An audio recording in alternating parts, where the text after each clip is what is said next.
Hello students, स्वागत है आप सभी का ऑनलाइन क्लासेस के अंदर। आज अपन स्टार्ट करेंगे अपना अल्कोहल का जो चल रहा था चैप्टर, उसके अंदर अपन ने अल्कोहल के बारे में देख लिया। अल्कोहल अपन ने वो देखा जिनके अंदर केवल एक OH समूह पाया जाता है। जितने भी रिएक्शंस देखी अपन ने, उनके टेस्ट किए, चाहे उनका इंटर कन्वर्जन किया अपन ने, इनकी 1 डिग्री अल्कोहल को 2 डिग्री में किया, 2 डिग्री को अपन ने 3 डिग्री में किया। वो सब अपना क्या था कि केवल आपके पास किसी भी एल्किल समूह या किसी भी एलिफेटिक समूह या एरोमेटिक रिंग हो या एलिफेटिक में हो, उनमें केवल अपन ने क्या किया था कि एक OH समूह कंसीडर किया था। यानी कि आपके पास जो आपके पास एल्किल चेन है, उस एल्किल चेन में क्या किया, केवल आपके पास एक OH समूह हो सकता है, चाहे वो आपके 1 डिग्री हो, चाहे 2 डिग्री हो, चाहे 3 डिग्री हो। अब अपन आज पढ़ेंगे जिसके अंदर 2 OH समूह पाए जाते हैं। यानी कि आपके पास 2 OH समूह, देखो आपके हर एक, जैसे आपने ग्लूकोज पढ़ा, उसमें बहुत सारे ग्लूकोज की स्ट्रक्चर देखी, 5 OH समूह आपके एक साथ पाए जाते हैं ना, तो वो आपके अलग अलग हो गए। जिसे अपन आज पढ़ेंगे कि इसके अंदर दो OH, यानी कि जो आपके पास एल्किल चेन होगी, कोई किसी भी हो सकती है एल्किल चेन, कितने भी मेंबर की हो सकती है, कितनी बड़ी रिंग हो सकती है, उनमें देखने वाले हैं कि आपके पास 2 OH समूह प्रेजेंट हो। ओके, 2 OH समूह, या ये हो सकता है कि जो आपके पास जो चेन दी गई है, मान लो ये, इनमें हो सकता है कि दोनों OH दोनों कार्बन के साथ ही हो, यानी कि जो साथ में लगे हुए कार्बन है उन्हीं पे OH हो, या ये हो सकता है कि इनमें दूरी हो, थोड़ी बहुत गैप हो, एक को छोड़कर एक हो। तो पॉसिबिलिटीज कई प्रकार की हो सकती है, लेकिन अपना ओवरऑल बोला जाए तो अपन पढ़ने वाले जिसके अंदर 2 OH समूह प्रेजेंट हो एल्किल समूह में। जैसे ग्लाइकोल के अंदर क्या होता है कि आपके पास 2 OH समूह होते हैं। देखो एक बात बता देती हूँ मैं आपको, जब किसी भी एल्किल समूह के अंदर 2 OH समूह पास में पाए जाते हैं, जनरली उनका क्या हो जाता है, हाइड्रोजनीकरण, जल अपघटन हो जाता है, या जल अपघटन बोल सकते हैं कि हाइड्रोजनीकरण हो जाता है, यानी कि वाटर वहां से रिमूव हो जाता है ना। जलयोजन तो ऐड होना होता है, हाँ, जल अपघटन हो जाता है उनका। तो जल अपघटन में क्या होगा, यहाँ से H2 रिमूव हो जाता है, कई केसेस के अंदर, कई केसेस में नहीं भी होता है ना।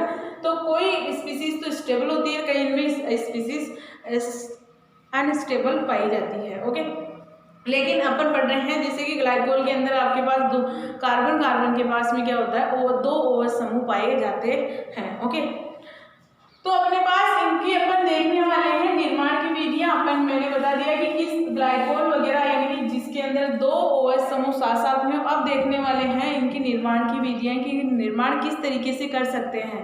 ओके, तो फर्स्ट पॉइंट लगा लो, निर्माण की विधियां।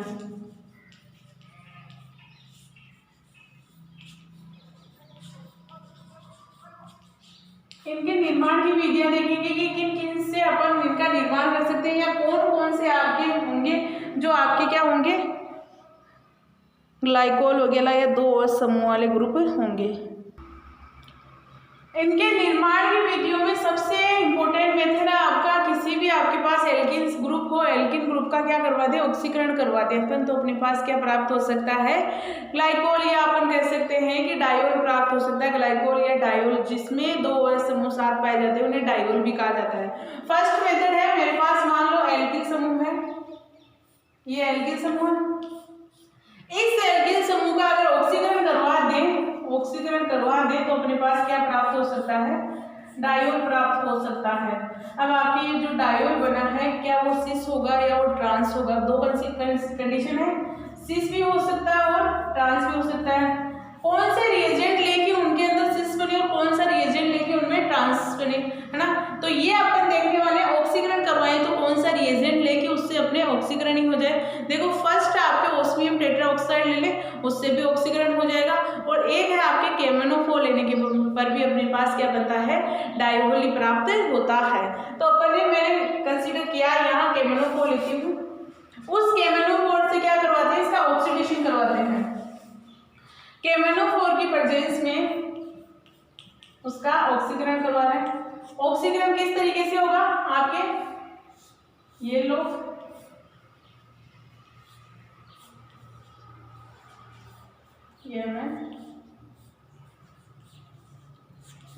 ये बनेगा केमेनोफॉर, इसी तरीके से ऐड होगा। अब आप बोलोगे ये तो डायोल नहीं बना, देखो जब रिएजेंट अपन यूज करते हैं वो, या अपन रिएजेंट के अंदर ऑक्सीकरण के रूप में यूज कर रहे हैं इसे, इनमें से इस तरीके से तो बनेगा नहीं, क्योंकि ये तो वापस से अपने को केमेनोफॉर वापस से मिलने वाला है।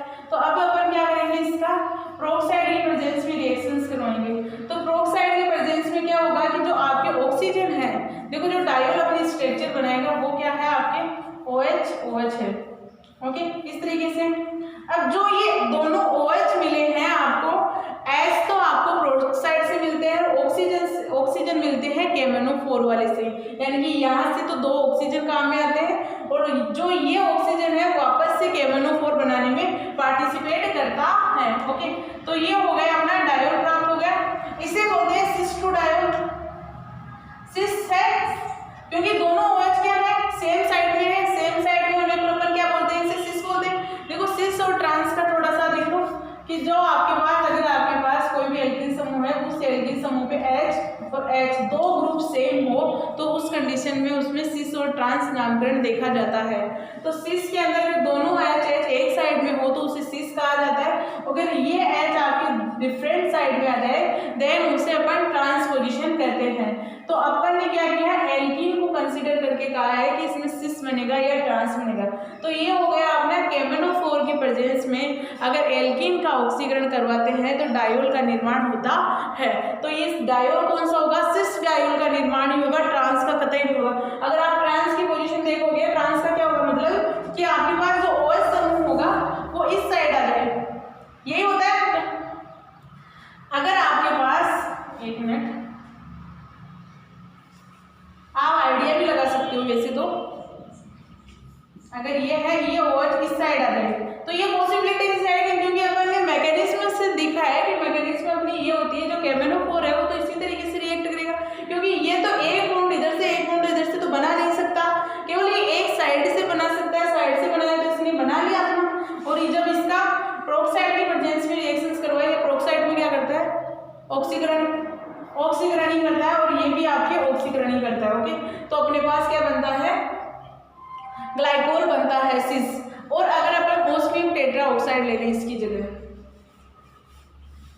ओके, सेम है रिएक्शंस, एल्कीन से ही मोस्टली आपके डायोल फॉर्म होते हैं। अगर अपन क्या करें, इसकी जगह ओस्मियम टेट्रा ऑक्साइड ले लें तो ओस्मियम टेट्रा ऑक्साइड में किस तरीके से रिएक्ट करेगा, आपके इस तरीके से, ऑक्सीजन ये हो गया ओस्मियम और ये हो गया oxygen, double bond oxygen. Okay, फिर से इसका क्या करें, H2O2 की प्रेजेंस में रिएक्शंस करवाएं, H2O2 की प्रेजेंस में करवाएंगे तो क्या होगा, आपके सिस डायोल का निर्माण होता है। ओके, तो ये होती है आपके डायोल के निर्माण के मेथड्स। अब देखेंगे अपन ट्रांस डायोल किस तरीके से बना सकते हैं। ट्रांस डायोल बनाने की अपन बना सकते हैं किससे, अगर अपन पर एसिड ले लें, पर एसिड करवा के उनका अपन वाटर की प्रेजेंस में रिएक्शंस करवा दें तो आपके क्या बन सकते हैं, ट्रांस डायोल बन सकते हैं। पर एसिड का मतलब कि आपके पास जैसे 3 ऑक्सीजन एक साथ प्रेजेंट हो, कैसे, आपके पास है एरोमेटिक पर एसिड है, मान लो CH, ये होता है पर, लेकिन तीनों ऑक्सीजन आपके साथ प्रेजेंट हो तो उसे पर एसिड कहा जाता है। ओके, तो पर एसिड की प्रेजेंस में रिएक्शंस करवाएंगे, वो रिएक्शंस कैसे प्रोसीड करेगी, वो ये एल्कीन में ही करवाना अपने को।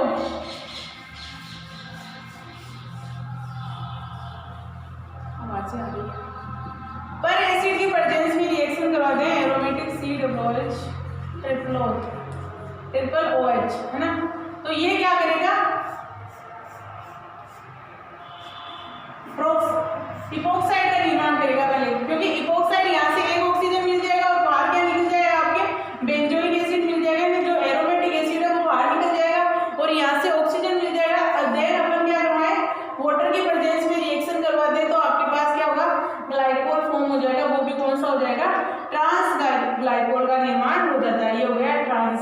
ओके, जितने भी पर एसिड है उनसे पहले इपोक्साइड का निर्माण होगा, इपोक्साइड के होने के बाद में आपके ट्रांस ग्लाइकोल का निर्माण होता है। ये हो गई रिएक्शंस, इसे भी अपन क्या बोलते हैं, ऑक्सीकरण ही बोलते हैं, क्योंकि ऑक्सीकरण की परिभाषा अपन जानते हैं क्या होती है कि जब किसी भी स्पीसीज में ऑक्सीजन ऐड होती है तो उसे ऑक्सीकरण ही कहते हैं, या कह सकते हैं कि उसके अंदर इलेक्ट्रॉन्स का लॉस होना ऑक्सीकरण कहलाता है। ओके, तो ये प्रोसेस है अपना ग्लाइकोल निर्माण की विधियों का।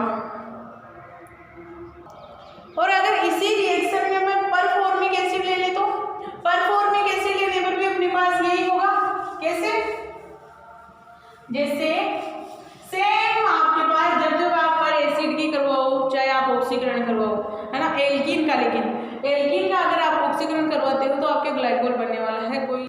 अपन देखने वाले हैं अगर पर फॉर्मिक एसिड ले लें, जैसे अपन ने पर बेंजोइक एसिड लिया या एरोमेटिक एसिड लिया अपन ने, लेकिन पर एसिड लिया जिसके अंदर 3 OH समूह एक साथ प्रेजेंट हो, उसी तरीके से अगर पर फॉर्मिक एसिड ले लें, पर फॉर्मिक की रिएक्शंस एल्कीन से करवाएं, ये अपना एल्कीन हो गया, इस एल्कीन की रिएक्शन पर फॉर्मिक एसिड से करवा रहे हैं, तब भी आपका क्या बनेगा, पहले तो आपका इपोक्साइड ही बनेगा, इपोक्साइड बनेगा, ये बन गया इपोक्साइड, और यहाँ से क्या निकल गया, फॉर्मिक एसिड बाहर निकल जाएगा। ओके, देन फिर क्या होगा, अगर वाटर की प्रेजेंस में रिएक्शंस करवा रहे हैं, वाटर की प्रेजेंस में रिएक्शंस करवा रहे हैं, तो क्या होगा, आपके डायोल का फॉर्म होगा, डायोल कौन सा होगा, ट्रांस डायोल का निर्माण होता है। ओके, जब जब अपन पर एसिड्स लेंगे, पर एसिड के अंदर क्या होगा कि ट्रांस डायोल का निर्माण होगा, और अगर जब जब अपन किसी का ऑक्सीकरण करवा रहे हैं, जैसे KMnO4 ले लिया, ऑस्मियम टेट्राऑक्साइड ले लिया, या कोई भी रिएजेंट दे दे अपने पास, तो उससे क्या बनेगा, आपके पास सिस डायोल का निर्माण होता है। अब अपन अगर एनिओज की प्रेजेंस में रिएक्शंस करवाएं, कोई अपने पास एल्किल हैलाइड्स है, एल्किल हैलाइड का रिएक्शन अगर एनिओज के साथ करवाएं तो डायोल का फॉर्म होगा, किस तरीके से, क्योंकि दो एल्किल तो आपके दो, देखो जब जब आप एल्किल हैलाइड्स बनाते हो, आपके पास 2 हैलाइड्स ग्रुप हो किसी एल्किल चेन पर, एल्किल चेन है CH3 CH2 CH2 CH3, यहाँ क्या है आपके पास Br प्रेजेंट मानो, अगर इसकी रिएक्शन एनिओज की प्रेजेंस में करवा रहे हैं, एनिओज की प्रेजेंस में, तो क्या होगा, 2 एनिओज लेने पड़ेंगे आपको, 2 एनिओज लेंगे तो यहाँ से क्या हो जाएगा, NaBr बाहर निकल जाएगा, NaBr बाहर निकलेगा तो OH ऐड हो जाएगा, CH2 OH CH2 CH2 CH2, ये लो डायोल बन गया, डायोल 2 OH समूह प्रेजेंट हो उसे डायोल ही बोलते थे, तो इस तरीके से डायोल का निर्माण होता है। ओके, तो अपन देखो आपके एक बात याद रखना, इसमें कभी भी आपको 2 हैलाइड्स एक साथ नहीं लगाने, क्योंकि वो स्टेबल नहीं होते।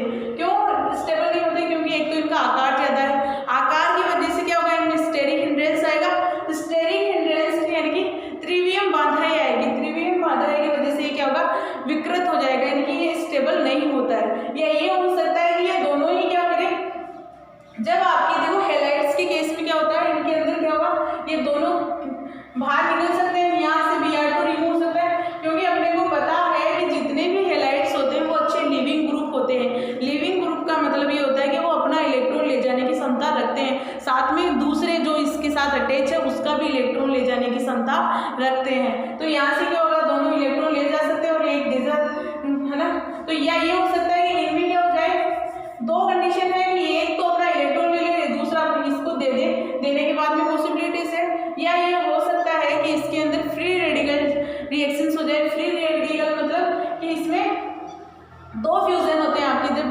बंध का विखंडन होता है तो 2 प्रकार से होता है, एक तो होमोजीनस, एक हेट्रोजीनस।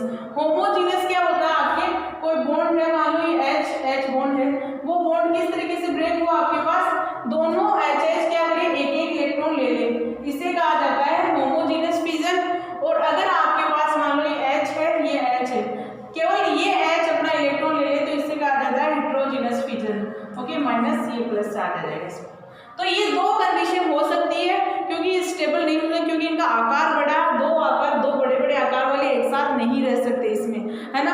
और अब बात करोगे फ्लोरीन रह सकता है, फ्लोरीन भी नहीं रह सकता, आयोडीन तो बिल्कुल ही नहीं रह सकता, क्योंकि आयोडीन की तो टेंडेंसी ये होती है कि वो I2 बन के बाहर निकल जाएगा। लेकिन अगर कार्बन्स के बीच में गैप हो, गैप होने के बाद में 2 बड़े ग्रुप लगा सकते हैं, तो वो स्टेबल हो सकते हैं। इनकी अगर रिएक्शंस करवाएं NaOH की प्रेजेंस में, तब क्या हो सकता है, यहाँ से NaBr बाहर निकल सकता है और 2 आपके पास OH ऐड हो जाएंगे, तो इसे कहा जाता है डायोल। ओके, तो आज के लिए काफ़ी इतना।